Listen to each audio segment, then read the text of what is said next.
In this video, we're going to take a look at how you factory reset a PlayStation 5 from within its main user interface.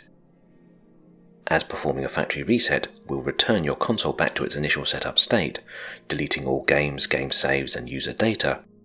Typically, you would perform a factory reset if you intend to sell, decommission or give away your PlayStation 5. Before we start, please note that while a factory reset will return your console back to its initial ready for setup state, it will not delete your PlayStation Network account from Sony's servers. So we recommend that before you perform a factory reset, you note down your PSN account login credentials and make backups of any saves and game data that you might want to keep.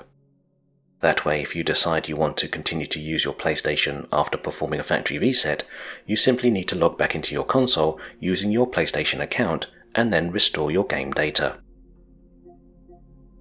If from the PlayStation's home page we select Settings, and then select System, from within System, we now need to move into the main panel and select Reset Options.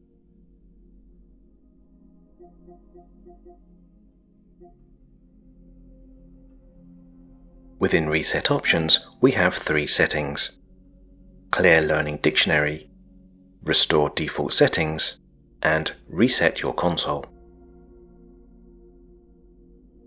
If we select Reset Your Console, we are prompted with a message informing us that all user and data will be deleted and console sharing and offline play will be disabled for our PlayStation 5. When we select Reset, our PlayStation 5 first disables sharing and offline play. We are now prompted to confirm that we wish to perform a factory reset, as all user accounts and data will be deleted from our console. When we select Yes, our PlayStation 5 is returned to its factory defaults. As part of the reset process, the console will restart at least once.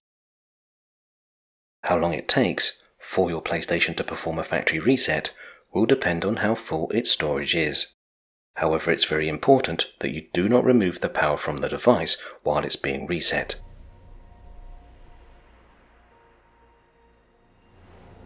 When we are once again presented with the PlayStation's initial setup wizard, we can either connect a controller to our PS5 and follow the on-screen wizard, or we can now safely switch off our console.